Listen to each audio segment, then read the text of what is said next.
Hello everyone. So I hope सब लोगों ने डॉक्टर प्रवीण की इनहेरिटेंस की क्लास देख रहे होंगे। Actually I was also watching the class और बहुत ही वाकई मज़ा आ रहा था देखने में डॉक्टर प्रवीण की class. To the point, crisp concept एकदम विद लास्ट ईयर प्रॉब्लम्स और काफ़ी अच्छा डिस्कशन भी चल रहा था, है ना।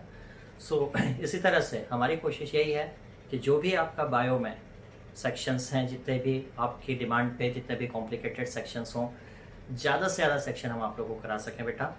क्योंकि बायो में बार बार कहता हूँ, बायो के बिना सिलेक्शन हम सोच भी नहीं सकते। बायो में even we can get through 330 340 तक भी हम लोग जा सकते हैं। हो सकता है अभी आप लोग एनटीए वाला जो सैम्पल पेपर है उसको देख के थोड़ा सा आप डिलीमा में हो कि क्या है क्या नहीं है। तो यहाँ पे एक जो चीज़ समझिए बेटा, आप ये समझो कि जो एनसीईआरटी है, एनसीईआरटी का सिलेबस फिक्स है।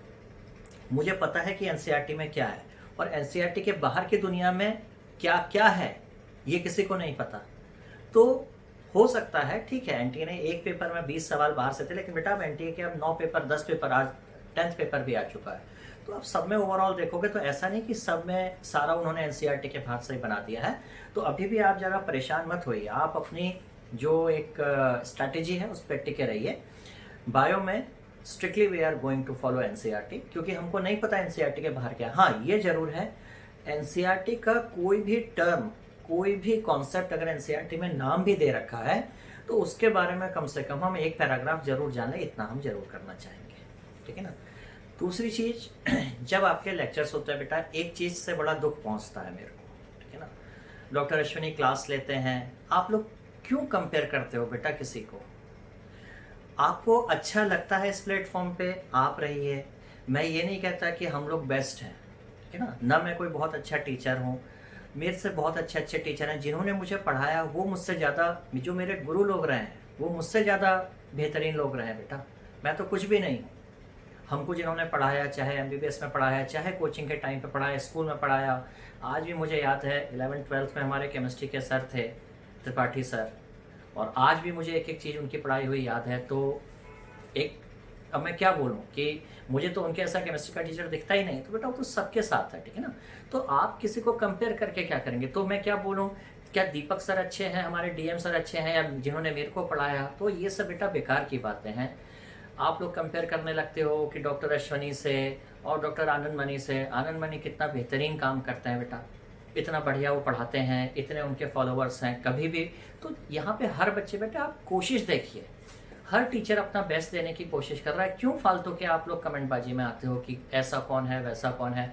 आप पढ़िए, आपको जिसका अच्छा समझ में आता है आप समझिए, आपको दोनों से पढ़िए। ऑनलाइन प्लेटफॉर्म ने आपको ये फैसिलिटी दे रखी है, अगर आपके पास टाइम है आप फास्ट फॉरवर्ड कर लीजिए, आप एक से एक टॉपिक पढ़िए, कोई अलग थोड़े ना पढ़ा देगा। कई बार क्या होता है, मैं कोई लेक्चर ले लूंगा, फिर पीछे से नीचे से कोई कमेंट करेगा, सर ये तो अलाने ने 1 साल पहले पढ़ाया था। मेरे पिताजी, अगर मैं रोटेशन पढ़ा रहा हूँ मान लो, या काइनेटिक थ्योरी ऑफ गैस पढ़ा रहा हूँ, या मैं कुछ भी पढ़ाऊंगा तो वही तो पढ़ाऊंगा जो किताबों में है, वही सवाल तो लगाऊंगा जो नीट में आ सकते हैं। तो मैं क्या, मुझे कोई ऐसा थोड़ा ना कि कोई मैं पागल आदमी थोड़े ना हूँ कि मैं नीट में आने वाले सवाल के बजाय मैं आपको एमएससी सेकेंड ईयर के क्वेश्चन लगवा दूंगा। तो सारी जो थ्योरी होगी, जो सर्किट अगर एनालिसिस करेंगे तो वैसे ही करेंगे बेटा जैसा सब जगह होती है। और हम लोग जो पढ़ाते हैं, क्या जो इंजीनियरिंग में जो फर्स्ट ईयर सेकंड ईयर की बुक्स में होता है, वहाँ से जो जो चीज़ें शॉर्टकट में, शॉर्टकट कुछ होता नहीं है।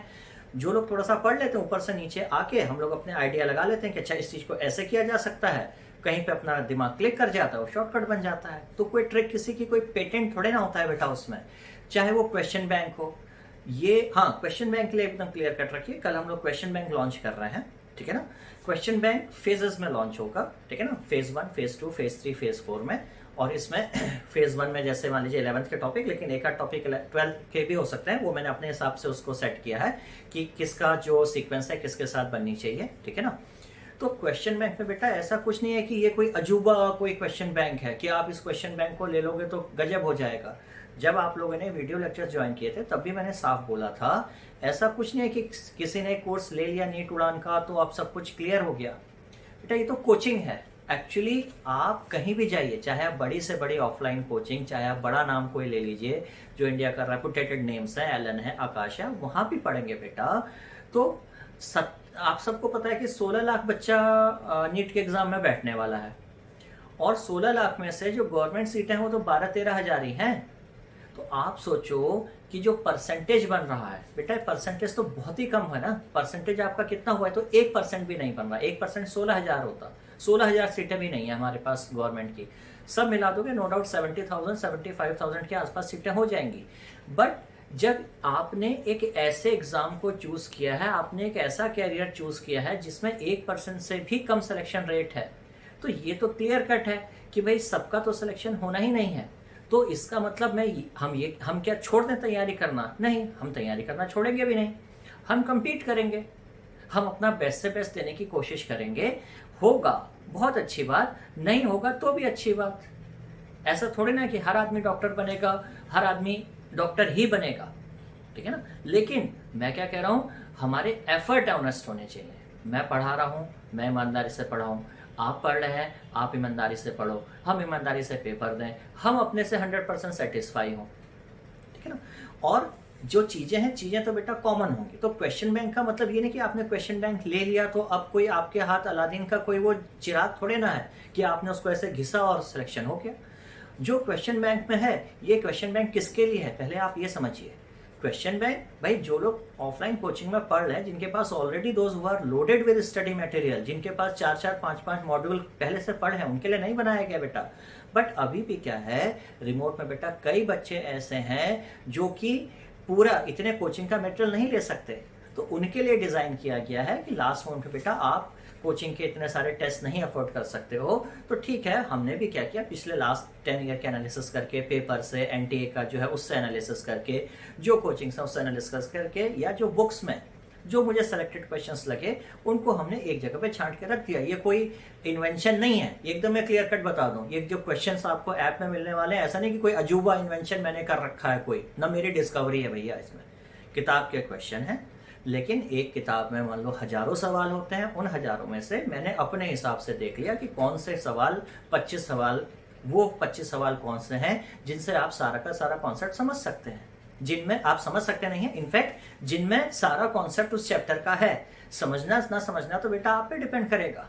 एक कोचिंग में जब मैं क्लास लेता हूं, मैं 1000 बच्चों को पढ़ाता हूं, उन्हीं में से 2 बच्चे रैंक 100 के अंदर लाते हैं, 4 बच्चे 1000 के अंदर रैंक लाते हैं, बाकी 990 का तो सिलेक्शन ही नहीं होता है। तो मैं खराब या अच्छा नहीं पढ़ाता हूँ, मैं जैसा पढ़ा रहा हूँ वैसा पढ़ाऊंगा। जिसका सिलेक्शन नहीं हुआ, क्या उसने नहीं पढ़ा? उसने पढ़ा, उसने मेहनत करी, सब कुछ ठीक है बेटा, ठीक है ना। तो आप सबसे पहले ये समझिए कि हम लोग एक बहुत ही हाईली कॉम्पिटिटिव एग्जाम दे रहे हैं जिसमें सिलेक्शन रेट 1% से कम है, और सब अपनी अपनी कोशिश कर रहे हैं।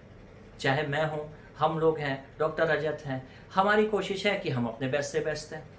कोई दूसरी है, चाहे ऑफलाइन कोचिंग है, तो क्या वो कोई खराब थोड़े ना करे बेटा, वो भी अपने बच्चों को बेस्ट दे रही हैं। ऑनलाइन प्लेटफॉर्म की बात करोगे, चाहे वो अनअकैडमी हो चाहे वेदांतो, वो भी बेस्ट दे रहा है, बायजूस भी बेस्ट दे रहा है, आपके अलग पांडे सर हैं, उन्होंने अपना ऐप लॉन्च किया, वो भी अपना बेस्ट दे रहे हैं, सब अपना अच्छा अच्छा कर रहे हैं बेटा काम। आप क्यों कंपेरिजन में लगे हुए हो? आपको जहां समझ में आता है, आपको लगता है कि नीट उड़ान की बातें आपको समझ में आती हैं, आप नीट उड़ान के साथ रहिए। आपको लगता है नहीं अनअकैडमी की बातें आपको समझ में आती हैं, आप उसके साथ रहिए। भाई हमारी तो वीकनेस है ही, हम तो बता रहे हैं कि हम इंडिविजुअल हर एक का डाउट क्लियर नहीं कर सकते, तो आप डाउटनेट को भी यूज करिए। आप बेटा सबको यूज करो। अब सबका ओरिएंटेशन अलग अलग है। मेरी सोच क्या है, हमारी सोच ये है कि वो क्वालिटी जो बड़ी से बड़ी कोचिंग दे रही हैं, हम उस सेम क्वालिटी, हम नहीं कह रहे कि हम उससे अच्छा देंगे, बट हम वही क्वालिटी हम चाह रहे हैं कि जो रिमोट में आखिरी बच्चा बैठा है, जिसके पास जेब में 1000-1500 रुपए है और वो चाहता है कि मैं भी तैयारी कर सकूं, बस हमारी सोच ये है कि जेब में 1000 रुपए भी कोई बच्चा लेकर हो तो वो भी तैयारी कर सके। ये 1000 भी इस तरह से हमारा कैलकुलेशन आ रहा है बेटा, जो हमारे रनिंग कॉस्ट आती है, क्योंकि इतना बड़ा स्टाफ रख के चलना और सब कुछ करना, क्वेश्चन बैंक डेवलप कराना, आप एक लेवल तक ही कर सकते हैं, और कहीं ना कहीं पे कोई आदमी अपनी जेब से नहीं लगा पाएगा ना तक। मैं टाइम भी दूं और मैं पैसा भी दूं, ये दोनों चीजें नहीं हो सकती हैं। बट हमारी कोशिश ये है कि 1000 रुपए में जहां 1 लाख बच्चा बाहर से आता है, किसी दूसरे शहर में कोचिंग को ज्वाइन करता है, वहां पे रहना खाना पीना मिला के उसका सारा खर्चा जो 2 लाख पड़ता है, हम कहते हैं बेटा घर पे बैठ जाओ, साल भर में 1000 रुपए का, मान लो 200 रुपए महीने का आपका इंटरनेट का प्लान होगा, ठीक है ना, 200 भी नहीं, शायद 200 रुपए में 2 महीने मिल जाता है।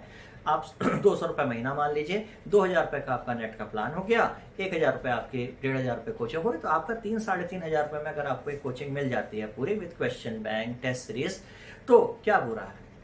बाकी जो आपकी डाउट की फैसिलिटीज है उसको आप किसी और प्लेटफॉर्म से देख लीजिए, क्योंकि भाई जाहिर सी बात है, जो चीज हकीकत है हम ये नहीं कर सकते कि हम 5000 बच्चों के लिए इंडिविजुअल डाउट सेक्शन क्रिएट कराना शुरू कराते हैं, है ना। तो क्वेश्चन बैंक भी क्या है कि क्वेश्चन बैंक का मतलब ये नहीं, क्वेश्चन बैंक को आपको समझना पड़ेगा कि कैसे यूज करना है, ठीक है ना। क्वेश्चन बैंक को आपको इस तरह से यूज करना है, आप शुरू करेंगे चैप्टर से, आपके अनलिमिटेड अटेम्प्ट्स के साथ है, आप जितनी बार देना चाहें उतनी बार आप उस पेपर को दीजिए। आप पहली बार पेपर दीजिए, दूसरी बार दीजिए, तीसरी बार दीजिए, 5वीं बार दीजिए। हो सकता है एक स्टेज ऐसी आए कि आपको बायो के 90 के 90 सवाल के आंसर ही याद हो जाएं, कि पहले का बी है देखते ही याद है, अच्छा इसका तो सी था। होने दीजिए बेटा, मैंने भी यही किया था, सब लोग यही करते हैं। आप इस बहाने, मेरा कहना ये है कि अगर हमने 6000 क्वेश्चन, 5000 क्वेश्चन उसमें बायो के अपलोड किए और आप 5000 क्वेश्चन को 5-10 बार बार बार इस तरह से करके जा रहे हैं कि उन सवालों के जवाब ही आपको याद हो जाते हैं, तो आप मान के चलो बेटा उन 5000 सवाल में से काफ़ी प्रोबेबिलिटी होगी कि कम से कम आधे सवाल आपके जो पेपर में है वो उससे आराम से होंगे। ज़्यादा भी हो सकते हैं, मैं ज़्यादा बोल नहीं रहा हूँ, लेकिन आप ये समझो कि हमने भी एनालाइज किया कि 10 साल के क्वेश्चन के पेपर के हिसाब से देखोगे तो कोई नया क्वेश्चन बनाना बहुत मुश्किल होता है। अब अगर 90 में से 10-12 सवाल कोई नया बना भी देता है तो कुछ तो हमने पढ़ाई होगा ना। तो अब मैं ये नहीं करा कि आप, बात वही पड़ जाती बेटा देखो घूम फिर के, 6000 क्वेश्चन पढ़ने का मतलब आपको कॉन्सेप्ट आना चाहिए, आपको एनसीईआरटी आनी चाहिए, तभी 6000 क्वेश्चन लगेंगे। बट आप लोग क्या सोचते हो, आप लोग सोचते हो कि क्वेश्चन बैंक आ गया, आप लोग उसको शॉर्टकट मत सोचो कि क्वेश्चन बैंक आ गया तो पढ़ाई नहीं करनी पड़ेगी, क्वेश्चन बैंक से जादू हो जाएगा, कुछ नहीं। न अकेले वीडियो देखने से सिलेक्शन होगा, न मेरे पढ़ाने से सिलेक्शन होगा, ठीक है ना। ये कंबाइंड एफर्ट है, मेरे को यहाँ से चैप्टर पढ़ाना पड़ेगा, आपको क्वेश्चन लगाने पड़ेंगे, ठीक है ना, एक बार 2 बार लगाने पड़ेंगे, फिर तीसरी बार करना पड़ेगा, आपको अपनी स्पीड बढ़ानी पड़ेगी, आपको अपनी एक्यूरेसी बढ़ानी पड़ेगी, आपको अपना टाइम मैनेजमेंट सीखना पड़ेगा कि किस तरीके से टाइम मैनेज करना है, कितना घंटा हमको किस पर देना है, ठीक है ना। जैसे नॉर्मली यहाँ पे मेरे हिसाब से 1 जून से भी अगर आप लोग 10 से 12 घंटा मिनिमम आप लोग को अब निकालना चाहिए, ठीक है ना। इसमें आप डिवाइड कर सकते हैं चाहे, और एक ही सब्जेक्ट डेली मत करिए, ठीक है ना। तो इसके बाद हो सकता है मैं 1-2 दिन में वीडियो भी आपको बनाऊंगा पूरा साइंटिफिक डेटा के साथ। मैंने एक दिन बताया भी था आपको कि हमेशा ब्रेक लेकर पढ़िए, ब्रेक लेके पढ़िए, एक ही सब्जेक्ट को लंबा मत खींचिए, टुकड़े टुकड़े में पढ़िए, पहले एक सब्जेक्ट करिए, फिर दूसरा सब्जेक्ट करिए 1 घंटे बाद, फिर 2 घंटे बाद चेंज कर दीजिए सब्जेक्ट। इससे एक तो आपका जो क्या कहेंगे जोश है वो बचा रहेगा, और दूसरा कुछ कुछ नया होता रहेगा तो बोरियत नहीं होती है, ठीक है ना। सो कुल मिलाकर कल आपको आपका जो क्वेश्चन बैंक है वो आपके पास होगा, बट क्वेश्चन बैंक को इफेक्टिवली यूज़ करना आपके हाथ में है। उसको कैसे यूज़ करना है, चैप्टर पढ़ा उसके बाद लगाया। जो लोग बहुत ही बेसिक से चल रहे हैं पहले इजी वाला सेक्शन पकड़िए, ठीक है ना, लास्ट में आप डिफ़िकल्ट की तरफ जाइए। एक बार लगाइए, जैसे आप बायो के लिए कर रहे हैं, आप किसी चैप्टर को पढ़ने जा रहे हैं, उससे पहले क्या करिए, पहले क्वेश्चन लगा लीजिए। जब आप पहले क्वेश्चन लगा लोगे तो आपको पहले आइडिया लग जाएगा कि अच्छा ये चीज़ें हैं, उनका एक्सप्लेनेशन आपको नीचे ऐप में मिल जाएगा, ठीक है ना। आपने एक्सप्लेनेशन पढ़ लिया, क्वेश्चन पढ़ लिया, अब आपको पहले ही पता है कि इंपॉर्टेंट पॉइंट्स क्या हैं, आप अपने एनसीईआरटी पे आ सकते हैं, एनसीईआरटी को पढ़ लीजिए। दूसरी चीज़, जब आप पढ़ रहे हैं तो कोशिश कीजिए जो उसकी समरी है वो अपने नोट्स फॉर्म में लाई। मैं बार बार रिपीट कर रहा हूँ, मैं अपने लेक्चर्स में भी ये बात आपको बता रहा हूँ कि किसी के बनाए हुए नोट्स या किसी के बनाए हुए माइंड मैप काम नहीं करेंगे बेटा। माइंड मैप का मतलब क्या होता है, ये आजकल नया ट्रेंड चल गया है, आप लोग फोटो खींच के माइंड मैप का मतलब होता है आपके ब्रेन को इन्वॉल्व होना पड़ेगा, जो आपने चीज़ें पढ़ी हैं उसके साथ। आपने पढ़ा, आप उसको कनेक्ट करिए कि आप उसको कैसे विजुलाइज कर रहे हैं, और जो आपको दिख रहा है उसको आप अपने पेन से जब ड्रॉ करेंगे तो that is known as mind map. Mind map आपको अपने हाथ से बनाने पड़ेंगे, printed mind maps will not work for you. किसी के बनाए हुए माइंड मैप्स में आपके ब्रेन ने मेमोरी, जो आपके न्यूरॉन्स हैं उन्हें काम ही नहीं किया, नए सिनेप्स जनरेट ही नहीं हो पाएंगे। जब आप अपना पढ़ा खुद से सोचेंगे, मैंने आपको केटीजी वाले चैप्टर में भी कई सारी चीज़ें बनाकर दिखाई, ठीक है ना। आपको फॉर्मूले खुद से हाथ से बनाने पड़ेंगे। आप सोचिए कि आपने जो पढ़ा उसमें क्या क्या फॉर्मूले हैं, उनको लिखिए। आपने इनऑर्गेनिक केमिस्ट्री पढ़ी, आप खुद अपने हाथ से लिखिए कि आपको जो जो चीज़ें समझ में आ रही हैं, ठीक है ना। एनटीए के लिए भी ध्यान रखिएगा, ऐसा नहीं है कि एनटीए के 10 सैंपल पेपर लगा लोगे तो वो कोई सिलेक्शन की कुंजी नहीं है बेटा। ये आप इतना हुआ मत क्रिएट करें कि एनटीए का ऐप आ गया, एनटीए का ऐप आ गया, ठीक है ना। 10 सवा पेपर लगा लेने से सिलेक्शन होता तो बेटा फिर क्या बात थी। लेकिन आपको एक ओवरऑल ब्रॉड आइडिया मिल जाएगा। क्वेश्चन देखो, एनटीए का पेपर मैंने भी देखा, फिजिक्स का मैंने भी देखा, ठीक है। बायो में 70, 70, 75, 78 क्वेश्चन तक एनसीईआरटी से ही हैं। जो 12-15 सवाल में आप लोग कह भी रहे हो, उसमें से भी अगर ध्यान से देखोगे तो 4-5 और सवाल आपको एनसीईआरटी से निकल आएंगे, ठीक है ना। फिजिक्स का पेपर तो एज यूजुअल जैसा आता है वैसा है। हाँ, 2019 का पेपर जैसा था वो तो कुछ ज़्यादा ही, मतलब जिसको हम लोग अपनी लैंग्वेज में कहते हैं बेटा हलवा पेपर टाइप का था, तो उस तरह का वो तो एक हलवा पेपर था। तो 2019 का जैसा पेपर रहेगा ये तो थोड़ा ठीक भी नहीं, और वो तो अच्छा भी नहीं बेटा। 2019 जैसा पेपर आए तो हम ही को फ्रस्ट्रेशन हो जाता है कभी कभी कि हमने पढ़ाया क्यों साल भर, ठीक है ना। लेकिन पेपर 2016 का अगर आप पेपर देखेंगे जो री वाला था, 2015 का पेपर देखिए, 2017-18 का पेपर, उन सब का एक एक आप एवरेज निकालें तो उस तरह का पेपर हम एक्सपेक्ट कर रहे हैं, ठीक है ना। एनीवे, तो 2-3 चीज़ें, बेकार के कंपेरिजन में टाइम वेस्ट मत करिए।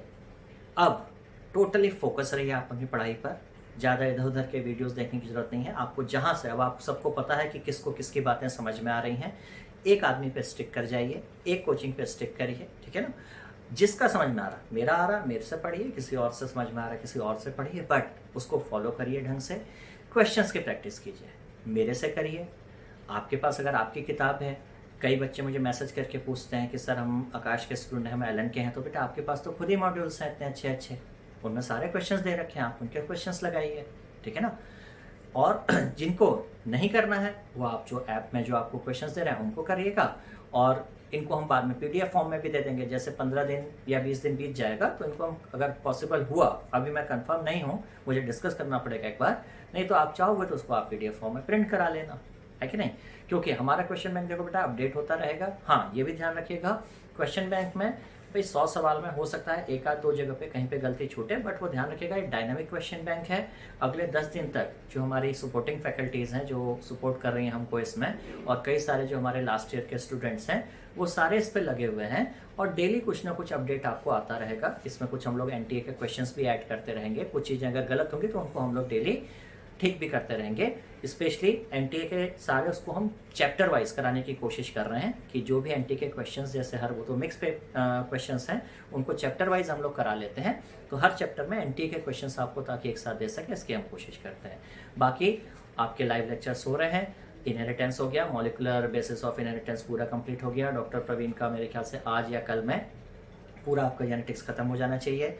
डॉक्टर अश्विनी की क्लास बहुत बेहतरीन रही, डॉक्टर रजत बीच बीच में क्लास लेते चल रहे हैं, तो आपका बायोलॉजी, और डॉक्टर ज्योत्सना भी जल्दी आके एक लाइव क्लास लेंगी, तो आपका बायो तो पूरा ऑलमोस्ट कंप्लीट है, ठीक है ना।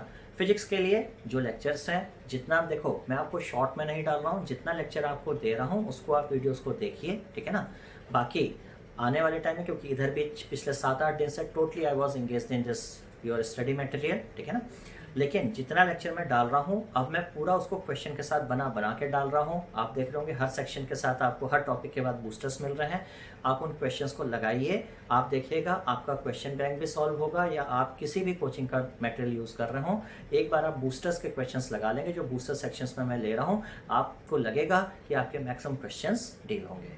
ओके, सो काफ़ी टाइम लिया आप लोगों का। आई होप डॉक्टर प्रवीण की क्लास को सबने एंजॉय किया होगा। पढ़िए बेटा अच्छे से, फालतू के बहस में मत पढ़िए, कौन अच्छा है कौन खराब है, सब अच्छे हैं बेटा। जो भी आदमी मेहनत कर रहा है, जो आदमी आके यूट्यूब पे आपके लिए इसने वीडियो बनाया, जिस आदमी ने आपके लिए टाइम लगाया, वो आपके लिए अच्छा ही कर रहा है, ठीक है ना, वो अच्छा है।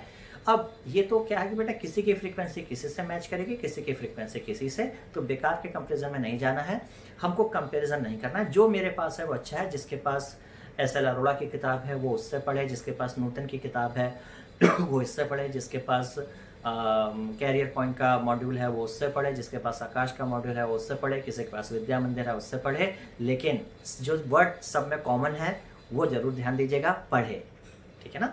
हाँ, एक ही चीज़ को 10 जगह से जाने की जरूरत नहीं है, सब किताबों में बेटा एक जैसा है, सारे लोग एक जैसा पढ़ा रहे हैं। अगर आप लेक्चर देखोगे बेटा तो सबके लेक्चर मोर और लेस एक जैसे हैं, किसी के लेक्चर में कोई ऐसा नहीं कि कोई स्पेशल करा देगा, या मैं कोई बहुत बड़ा 30 मार खा हूँ कि मैं आ गया तो मैं कोई जादू टोना कर दूंगा। बेटा जब मैं 1000 लोगों को एक बैच में पढ़ाता हूँ, एक सेशन में पढ़ाता हूँ, तो सिलेक्शन तो 5 ही लोगों का होता है। मैं अपनी क्लास में बार बार ये कहता हूँ कि अगर मैं 5 के सिलेक्शन के लिए रिस्पॉन्सिबल हूँ, तो क्या मैं 995 बच्चों के नहीं सिलेक्शन के लिए तो मैं ही रिस्पॉन्सिबल हूँ? तो मैं कैसे कह दूँ कि मैं बहुत अच्छा पढ़ाता हूँ? अगर किसी टीचर ने किसी क्लास से टॉपर दिया तो उस क्लास से कई बच्चे नहीं भी तो सेलेक्ट हुए, है ना। तो कोई टीचर ऐसा नहीं कि मैं अच्छा पढ़ाता हूँ, खराब पढ़ाता हूँ, आपके जिससे फ्रिक्वेंस, और आपका भी अगर सिलेक्शन नहीं हुआ तो ये आप अच्छे, और नहीं हुआ तो इसका मतलब नहीं कि आप खराब हैं। बेटा सीटी कम है ना। आपको बस क्या करना है, ईमानदारी रखनी है, किसमें, अपने एफर्ट्स में। बार बार डॉक्टर रजत भी यही कहते हैं, मैं भी आपसे यही कहता हूँ, डॉक्टर प्रवीण, डॉक्टर अश्वनी, सब एक ही बात आपको बोलते हैं, सिलेक्शन हम ईमानदार रहें, फोकस रहिए। सिलेक्शन होगा नहीं होगा, हम पूरी ताकत लगाएंगे सिलेक्शन के लिए, ठीक है ना। लेकिन सिलेक्शन होना ना होना बेटा ध्यान रखो, ये हमारे हाथ में नहीं है, तो कोशिश पूरी करनी है। इसके बाद जब रिजल्ट आएगा फिर दोबारा से एनालाइज करेंगे कि आगे की प्लानिंग कैसी होनी चाहिए, वो हम लोग बाद में करेंगे। बट अभी हमारा पूरा फोकस होना चाहिए कि हम कैसे अपना बेस्ट से बेस्ट देख सकें, ठीक है ना। आई होप सेशन आपको पसंद आया होगा। सो मिलते हैं जल्दी कल परसों एक नए सेशन के साथ। Thank you, good night.